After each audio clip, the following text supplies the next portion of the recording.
One of the really cool things about 3D printing is being able to do 3D scanning. Here in my classroom, we have a couple different ways that we can do 3D scanning. One is we actually have a tabletop 3D scanner right here. Now this tabletop 3D scanner is good for small objects, maybe like a statue of George Washington that you'd like to copy.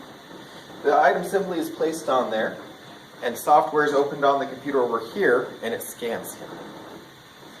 The other way of scanning is with Connect. This one is better for scanning people, and we can create different objects with that. We're going to look a little bit more at those today.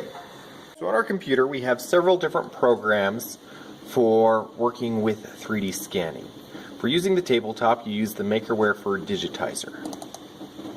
There we go.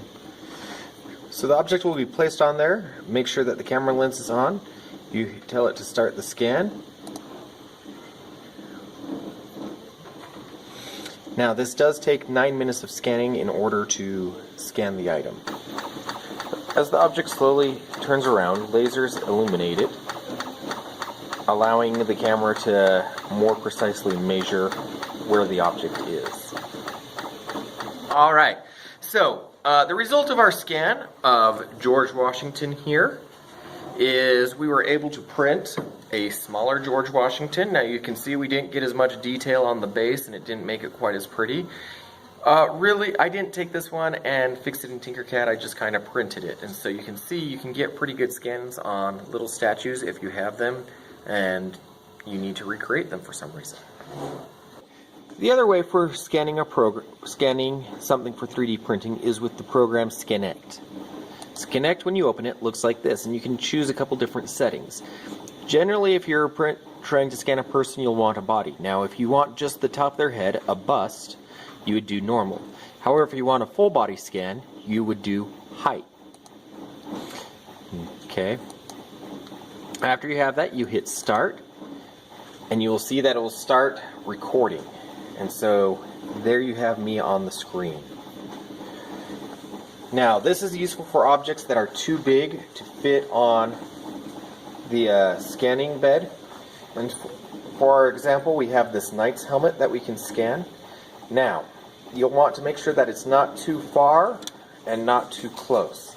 And after you hit the start button,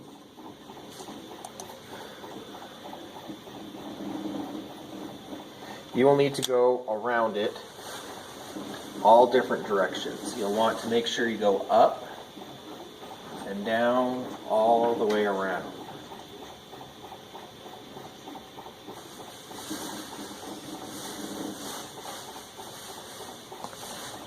To try and get a complete picture.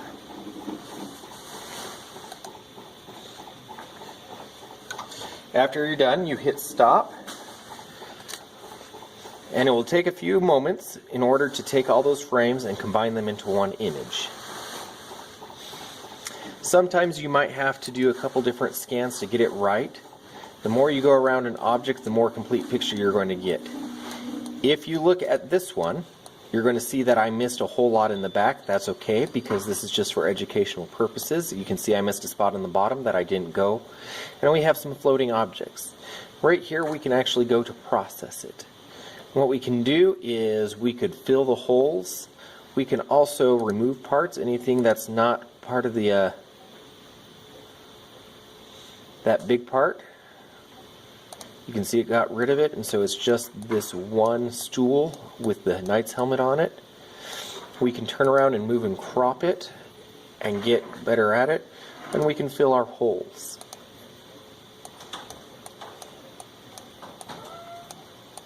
So it tries to fill it, it's not perfect, but this is a way that you can scan people. When you are done, you come here, you export the model as an STL. Now you can change how much it has in it, how many faces, and so the more detail, more faces, but for some of that stuff, it will have some problems.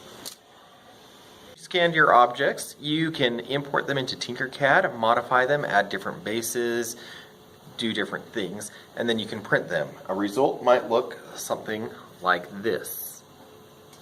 Okay. Sometimes to get a result like this, you might have to scan your person a couple times. It does take some practice. And this was printed with support in order to get all the details. After you have it printed, you can go even further and even paint the object, kind of like this, and get a real life looking object that you can show off and have as your memory.